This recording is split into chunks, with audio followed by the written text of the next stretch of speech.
He's been called Marvel's Superman, the most powerful hero on Earth, and a being with the power of 1,000,000 exploding suns. We're talking about Sentry, the terrifying new force introduced in the MCU's Thunderbolts movie, and we have never seen an MCU hero or a villain quite like this before. Hey everyone, welcome back to the channel. KT here. Today, we're diving into the absolute beast that is Sentry. If you've just seen Thunderbolts, spoiler warning by the way, you know he's an absolute game changer. But what exactly are his powers, and why is he so overpowered? And how does this make him an even bigger threat than Thanos? Let's get into it. First, let's talk about the man behind the golden suit, Robert Reynolds, played brilliantly by Lewis Pullman in the film. In the comics and now the movie, his story is rooted in tragedy. Bob was a mentally unstable man struggling with addiction who stole a version of the super soldier serum. This wasn't a Captain America-style upgrade. This was something far more volatile. The serum unlocked a power so immense, it was said to be on par with 1,000,000 exploding suns. But there's a catch. This incredible power gave birth to a dark, destructive entity within him, the Void. The Sentry is the hero, a symbol of hope and light, while the Void is the embodiment of all his fears, trauma, and mental instability. The two are in a constant, internal battle for control, making Sentry his own worst enemy. When you first look at Sentry, the comparison to Superman is obvious. He's got the classic trifecta: immense superhuman strength, flight, and invulnerability. We see this right away in Thunderbolts when he confronts the team in the streets of a ruined city. The Thunderbolts think they have the upper hand. Bucky gives the order, and Ghost, Red Guardian, and US Agent all launch their attacks at once. Ghost phases through him, but Sentry's body crackles with golden energy, instantly expelling her. Red Guardian's shield throw bounces off his chest with a clang. US Agent's punches don't even make him flinch. The team is shocked. Their coordinated assault has zero effect, and he basically brushes their best shots off as flies.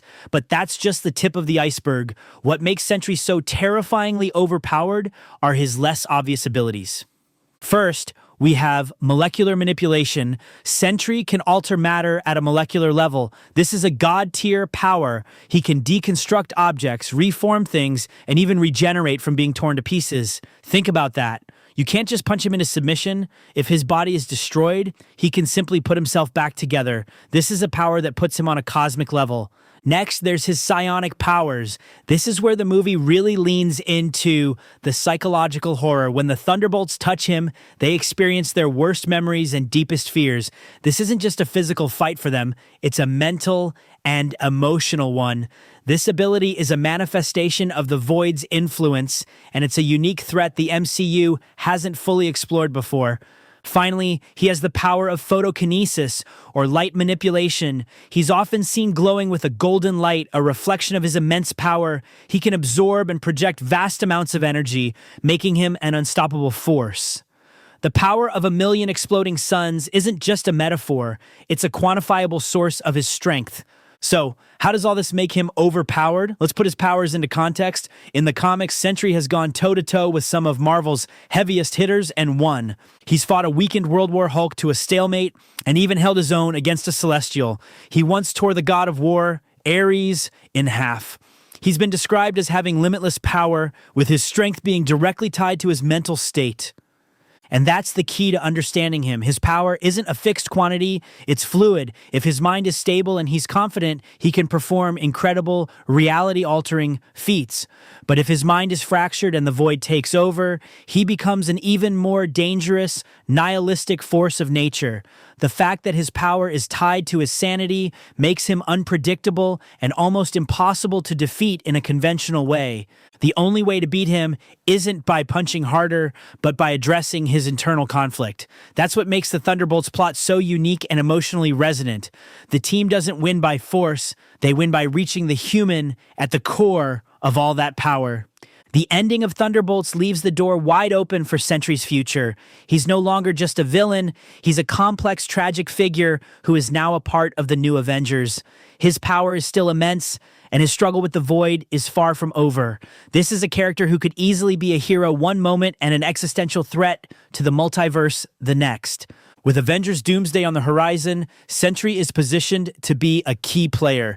Will he be the key to saving the universe, or will the Void be the reason for its destruction?